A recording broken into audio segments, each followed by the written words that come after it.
J'ai lu le tome 4 de Bridgerton et j'ai pas mal de choses à dire sur le sujet. Bon bah vous l'aurez compris hein les amis, mais aujourd'hui on va encore parler de Bridgerton parce que clairement je ne pouvais pas attendre la saison 3 sans faire quelque chose vis-à-vis de Bridgerton et je me suis dit que tant qu'à faire j'allais lire le tome 4, voilà, pour essayer de voir un petit peu ce qui se passe dans les livres et par la suite pourquoi pas comparer avec la série quand celle-ci bien sûr sortira sur Netflix le 16 mai prochain. Oui, j'en peux plus d'attendre, je trépigne d'impatience. Qui dit trépigne en 2024 ?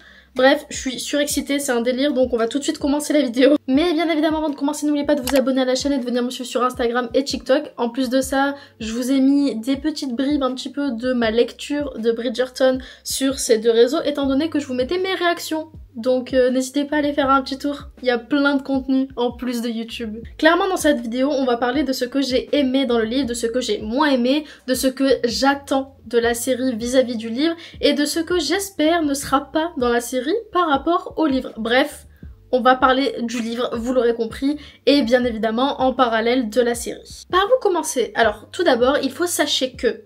Il faut savoir, je déteste dire il faut sachez que, mais vous avez la rêve je pense. Même si pas mal de choses ressemblent à la série et donc au livre par extension, il ne faut néanmoins pas oublier que la série s'inspire fortement des livres, mais n'est absolument pas un copier-coller de celui-ci. C'est Shonda qui l'a dit elle-même, elle s'en inspire, elle va garder les histoires de couple, mais en dehors de ça, elle a carte blanche pour faire absolument ce qu'elle veut de Bridgerton. Ce qui explique pourquoi il y a pas mal de choses qui sont complètement différentes entre le livre et la série. Et la première chose qui va complètement changer entre la saison 3 de Bridgerton et le tome 4 de Bridgerton, c'est eh bien l'année. En effet, dans le tome 4, l'action se déroule en 1824, soit environ une dizaine voire 11 ans après le début de la chronique de Bridgerton, tome 1. Alors que dans la saison 3, on se retrouvera en 1815, donc à peine 2 ans après la première saison. Ce qui fait qu'on a une saison, une année. Et c'est l'une des premières choses qui va faire que l'histoire sera complètement différente des livres, étant donné que l'âge des personnages ne sera plus du tout le même. Pénélope a 28 ans, tandis que Colin en a 33. Alors que dans la série, ou plutôt dans la saison 3, Pénélope aura 19 ans et Colin seulement 24 ans. Donc on peut clairement dire que Pénélope est loin d'être une vieille fille dans la saison 3,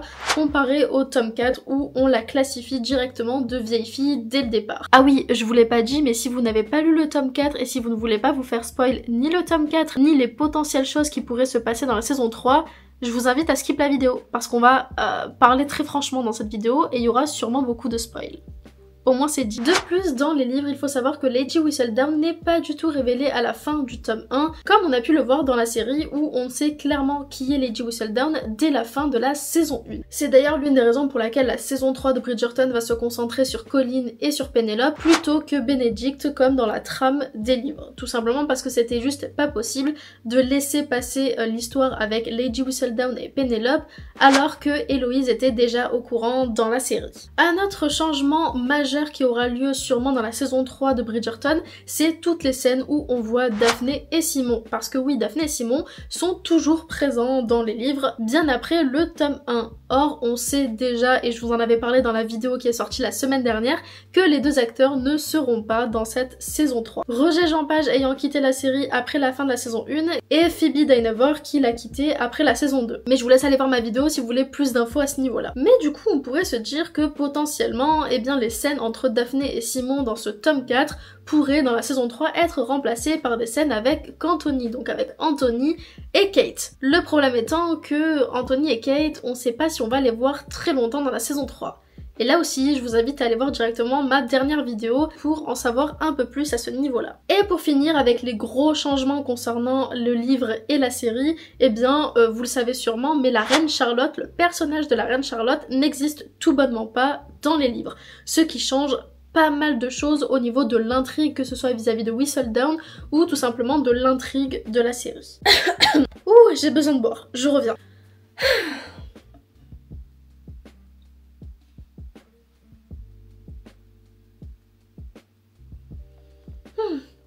Ça fait du bien. Ah, ça, vous vous demandez ce que c'est? Bah c'est YFood. Et oui les amis, laissez-moi vous présenter le partenaire de cette vidéo qui n'est autre que YFood. YFood, j'ai déjà collaboré avec eux sur la chaîne il y a quelques mois, l'année dernière, et je suis très contente de pouvoir retravailler avec eux pour cette vidéo. Mais vous allez me dire, Sarah, c'est quoi YFood au juste? Eh bien YFood, c'est une marque de boisson, mais pas n'importe quelle marque de boisson. Il s'agit d'une alternative à la malbouffe et l'équivalent d'un repas plein de nutriments qui te rassasiera pendant plusieurs heures. Personnellement, étant une très mauvaise cuisinière, voilà, disons-le, YFood me sauve littéralement la vie. Ça me permet tout bonnement d'éviter de passer une commande au McDo du coin pour la 4e fois de la semaine ou carrément d'aller taper dans mon stock de bonbons dans la cuisine. De plus, YFood me permet d'avoir un bon repas sain et équilibré, même dans les moments où je n'ai pas du tout le temps de cuisiner. Je vous avoue d'ailleurs que YFood est devenu un indispensable que je mets dans mon sac à main à chaque fois, notamment que je vais prendre le train ou que je suis dans des grosses journées comme aujourd'hui de tournage et de montage. Ce qui est cool en plus de ça, c'est que la bouteille est 100% recyclable, donc en plus de faire du bien à mon corps, je fais du bien à la planète. Et en plus de ça, faut le dire, mais YFood c'est archi bon et j'exagère même pas quand je vous dis ça. Je peux tomber la bouteille en moins de 10 minutes tellement c'est bon. Il y a d'ailleurs énormément de goûts différents qu'on peut retrouver sur le site internet et en ce moment je vous avoue que je me suis trouvé une petite passion pour le goût fruits rouges que je bois tout le temps. Mais bien évidemment vous pouvez retrouver des goûts comme chocolat, banane, vanille ou encore caramel popcorn, bref il y a vraiment de tout et pour tous les goûts. En plus d'un Nutri-Score A, YFood c'est des boissons avec des protéines, des minéraux, des vitamines et des fibres, mais aussi sans gluten, sans sucre ajouté et sans lactose. Il y a d'ailleurs une version vegan pour ceux qui sont vegan. Donc si ça vous intéresse, n'hésitez pas à utiliser mon code promo SarahYouTube qui vous donne accès à moins de 10% sur tout le site et d'ailleurs exceptionnellement du 3 au 6 mai, donc actuellement le code promo vous donnera non pas 10% mais moins 20% sur l'intégralité du site. En plus de ça, la livraison est offerte à partir de 25 € d'achat, donc n'hésitez pas à y aller.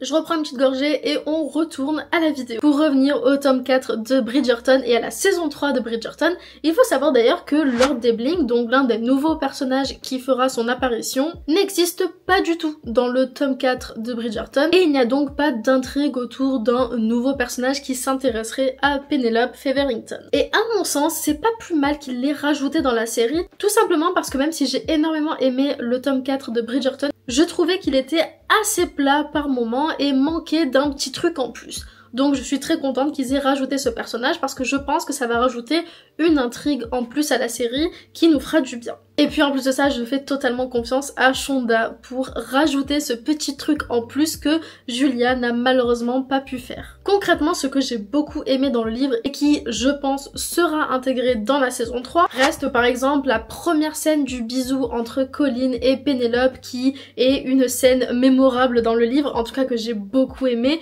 et que j'espère revoir dans cette saison 3. Ou encore la fameuse scène dans la calèche et aussi la scène où on découvre que Lady Whistledown est Penelope. Ou plutôt que Colin apprend qui est Lady Whistledown, parce que j'adore cette scène dans les livres. Donc j'espère sincèrement qu'on la retrouvera dans la saison 3, et il y a grandement moyen que oui. J'ai trouvé que Lady Danbury était très présente dans ce tome 4, surtout aux côtés de Penelope, chose qu'on n'a pas du tout vue dans la série dans les saisons d'avant, et je me demande sincèrement s'ils vont mettre ça dans la saison 3. Je ne pense pas, je pense plutôt que les personnages qui vont être aux côtés de Penelope, ce sera plutôt Madame Delacroix ou carrément peut-être même la reine Charlotte, étant donné qu'elle recherche activement Lady Whistledown, et surtout avec les dernières images qu'on a pu avoir où on voit Lady Danbury et la reine Charlotte parler de Penelope, je me dis que ça pourrait potentiellement être le cas. D'ailleurs, je me demande sincèrement si la découverte de Lady Whistledown va se passer comme dans le tome 4, même si je vous avoue que j'y crois pas vraiment. Tout simplement parce que dans les livres, Lady Whistledown, c'est vraiment un personnage très secondaire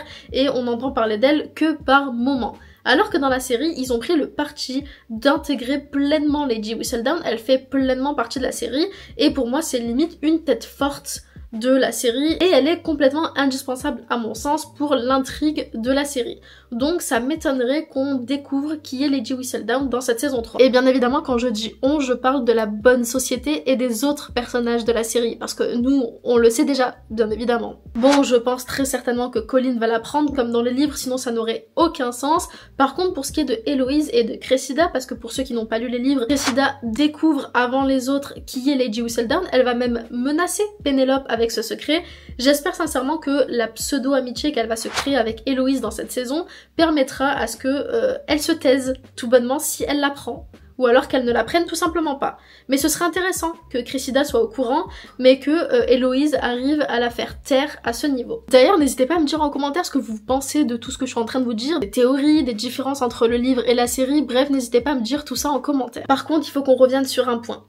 Héloïse. Étant donné que dans les livres, Héloïse et Pénélope ne se sont pas disputées et elles sont toujours copines, j'ai été dégoûtée en lisant le livre parce que je me suis rendu compte que les scènes entre les deux ne seront pas dans la série et ne seront pas donc dans cette saison 3. Sauf s'ils décident d'incorporer ces scènes-là dans la deuxième partie et qu'elles se sont rabibochées d'ici là, parce qu'il faut pas oublier que la bande-annonce qu'on a eue concerne uniquement les 4 premiers épisodes, mais je sais pas. Et je vous avoue que je suis un petit peu triste à ce niveau-là parce que j'ai adoré les scènes entre Héloïse et Pénélope dans ce tome 4. Maintenant, pour en revenir aux scènes dans le livre que je n'ai pas du tout aimées et que j'espère ne seront pas incorporées à cette saison 3, on commence bien évidemment par la demande en mariage de Colin à Pénélope. Et oui, je sais, beaucoup de ceux qui ont lu les livres et qui aiment les livres vont pas du tout être d'accord avec moi et je comprends à 200%, mais personnellement je n'ai pas aimé la manière dont a été fait la demande en mariage de Colin à Pénélope. Déjà par rapport à Colin qui s'empresse de demander en mariage Pénélope alors que il y a à peine 2 mois il en avait rien à carrer d'elle et j'ai pas compris pourquoi. Mais ça, je pense très certainement que ça va complètement changer dans la série, étant donné que, à mon avis, il va bien galérer avant d'avoir Pénélope. Mais surtout, j'ai pas du tout aimé l'ambiance avec la famille Featherington, avec la mère de Pénélope, qui, bon, dans la série aussi, est un petit peu casse-couille, disons-le. Mais j'espère sincèrement qu'ils vont changer cet aspect-là dans la série et que ce sera amené d'une autre manière. Pareil pour les scènes après mariage. Je vais être honnête avec vous, il y a eu un petit moment dans le livre où je me suis mise à détester Colin.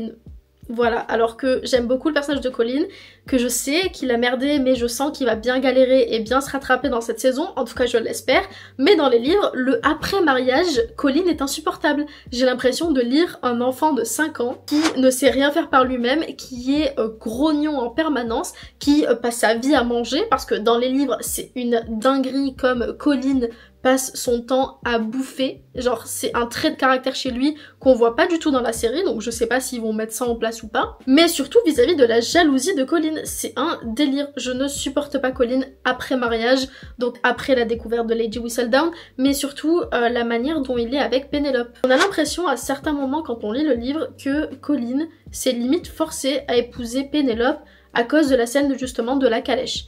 Et j'avoue ne pas avoir compris, donc j'espère sincèrement que ce sera pas amené de cette manière-là dans la série. Mais heureusement, ce comportement-là de Colin ne dure pas éternellement dans la série, il va vite changer et redevenir un petit peu le Colin qu'on connaît, mais dans tous les cas, je vous avoue que j'ai pas forcément aimé la manière dont est représenté Colin dans les livres. Je trouve qu'il est très différent du Colin de la série, donc je sais pas trop. Je me demande ce qu'ils vont faire dans la série qui sera différent du Colin des livres. D'ailleurs, revenons sur le point jalousie de Colin vis-à-vis de Pénélope, ou plutôt vis-à-vis de Lady Whistledown. Parce que autant c'est un Friends to Lover entre Colin et Pénélope, autant j'ai l'impression de lire un Enemies to Lover entre Colin et Lady Whistledown. Et en soi, c'est ok, il n'y a aucun problème, ça pourrait être le cas. Mais j'avoue que dans le livre, je trouve que ça a été amené d'une manière un petit peu bizarre et la jalousie de Colin envers Pénélope et envers le fait qu'elle soit Lady Whistledown est à mon sens pas justifiée ou alors ils l'ont amené d'une mauvaise manière. Je dirais plutôt que j'ai trouvé la jalousie de Colin assez puérile et bizarrement j'espère que cette jalousie sera redirigée vers Lord Dumbling dans la série et non pas vis-à-vis du fait qu'elle soit Lady Whistledown. Oubliez les je brûle pour toi ou les mon cœur appelle ton nom et les vous êtes le fléau de mon existence. Avec Colin, on aura un simple je t'aime. Non pas que je n'aime pas les je t'aime, mais face aux autres saisons de Bridgerton, j'espère sincèrement que Shonda va changer ça. Parce qu'il est hors de question que j'accepte un simple je t'aime de la part de Colin envers Pénélope. Je veux qu'il brûle, je veux qu'il n'en puisse plus et que sa déclaration d'amour soit au même level, voire encore plus haut que ce qu'on a eu avant dans les 2 premières saisons et dans La Reine Charlotte. Clairement, quand j'ai lu ça dans le livre, j'ai pas du tout aimé. Et étant donné que j'ai pas lu les livres d'avant, je sais pas si les déclarations qu'on a eues dans les saisons d'avant viennent de Shonda ou des livres, donc je compte sur Shonda pour qu'elle change ça. et que ce soit amélioré puissance max. Et évidemment, je ne peux pas parler de ce que je n'ai pas aimé sans parler de la fin du tome. Je vais être honnête avec vous, j'ai pas aimé la fin du tome 4 de Bridgerton. Notamment par rapport à la révélation de qui est Lady Whistledown. Je vous avoue que j'ai eu l'impression que ça sortait de nulle part dans le livre et j'ai pas du tout aimé le fait que ça se termine sur ça. Donc j'espère et je pense que la saison 3 sera totalement différente du livre. Bien plus différente que par exemple la saison 1 et la saison 2 avec le tome 1 et le tome 2. Enfin bref, je pense que je vais m'arrêter là pour cette vidéo. Je vous ai à peu près dit tout ce que je pensais de ce tome 4, ce que j'ai aimé, ce que j'ai pas aimé et ce que j'espère surtout retrouver et ne pas retrouver dans la série.